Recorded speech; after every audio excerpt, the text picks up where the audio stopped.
Somebody asked me recently why I think that so many really good clinicians hide their intuitive gifts even when their clients and patients are just hungry for more. Most people are. I have some thoughts on that. Let's get into it. I'm Dr. Robyn McKay. I'm the host of Sheology, and I'm so happy that you're here with me. So here's the thing. A clinician, like I was for years, I have my PhD in counseling psychology. A lot of times clinicians are actually guided into psychology, therapy, and even medicine because of our healing abilities. So we get these degrees, we get the credentials, and the intuition that led us into our careers actually gets set on the back burner because of evidence-based practices and empirically supported treatments and protocols and treatment plans and all the things that go into Western medicine these days in order to keep, of course, the insurance companies happy, I suppose. Here's the thing, is that this even bears out in the research that a lot of intuitive or spiritually intelligent clinicians are doing stuff behind the scenes in their practices, but they're not willing to even admit it in public that they are intuitive or that they do have a spiritual side. As an example, when I was in grad school, I was in my clinical practice and I had a kid come in for a triage and he was having panic attacks. At the same time he was having panic attacks, I received very clearly a superimposed image of one of his friends who he had described to me as having been killed in an IED event in the Middle East. And so as I was working with the kiddo in front of me, my client in front of me, to get him grounded and to get him out of panic, I was simultaneously assisting the young man who had been killed to pass into the light, into the next realm. How do I talk about that with my advisors? How do I talk about that with my supervisors? And I think that's the biggest challenge for the clinicians who are psychic, who do have the ability to see beyond the 3D, to see beyond even the 4D, and to be able to know things that can't necessarily be explained by science. I think that that's the biggest reason that we keep things behind closed doors, because how do we explain it? We don't want people to think we're crazy. We don't want people to think we've lost our marbles. We want people to take us seriously. And we want to maintain our credentials. So I think that that's the greatest challenge for clinicians who are psychic. So the way I see it is that there is like a journey that a clinician takes from understanding that they're intuitive or psychic, getting their credentials, getting trained by traditional models of psychotherapy or counseling, evidence-based practices, and so on. And then at some point, you reach a point where you realize that you're exhausting yourself by keeping intuition at bay, by explaining yourself and describing what you're doing in clinical terms, and having to code switch constantly is exhausting. In that trajectory of really coming into owning and speaking aloud your spiritual abilities, your intuitive abilities, first of all, it's a process. Secondly, we really do need more models of that. For people who are out in front of us doing that exact work that you know that you're meant to do.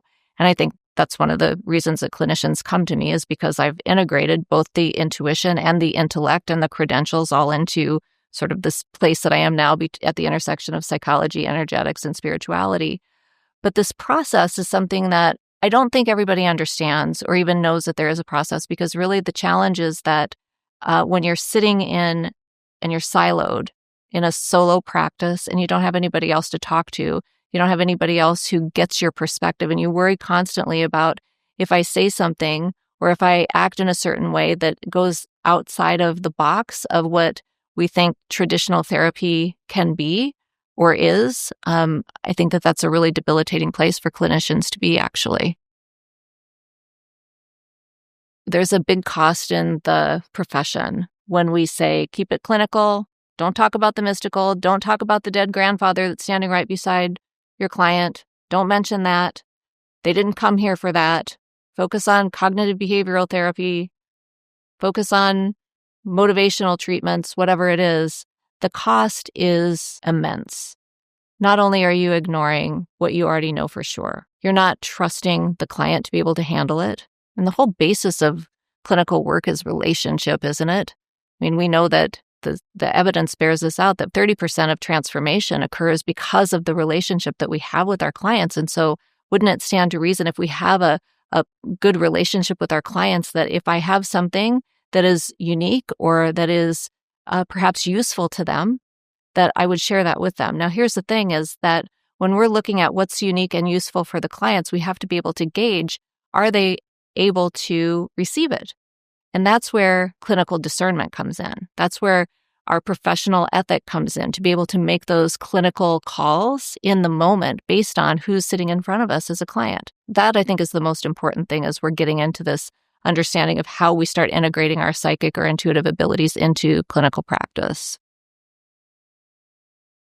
It's so wild to me that our clients and our patients are already seeking intuitive advising outside of the clinical world, outside of medicine. They're going to healers. They're going to intuitive guides. They're going to intuitive coaches. But guess what? Here's what they're all missing. This is the thing, and this is why it's so important for the clinicians and the physicians too to come into our own with our intuition, is that who better to support our clients and those who are both clinically trained and also intuitively intelligent? Who better? There is a difference between somebody who is simply intuitive, who isn't educated in the way that you're educated or the way that I am educated. They can still provide interesting information and sometimes healing and helpful information. But to get at the heart and soul of what's going on with a patient or a client really does require both. It requires the clinical expertise and it requires the intuitive intelligence. And that is where we are in not just the future of medicine, but the future of mental health, the future of everything really hangs on our decision to begin integrating the clinical with the cosmic and the mystical with the medical. That's where the future is, in my opinion. Sometimes people ask me, why should we be listening to you? And I hope that, in part just by listening to this episode, you understand why. But just so that I'm transparent about it, I've been intuitive since I was a little kid, psychic even. And I had my spiritual awakening when I was 28. And that's when I really started taking adult responsibility for my intuitive intelligence and for my spiritual abilities. My spiritual abilities actually led me into making the decision to get my master's in psychology and then my PhD in counseling psychology and to pursue this field to begin with.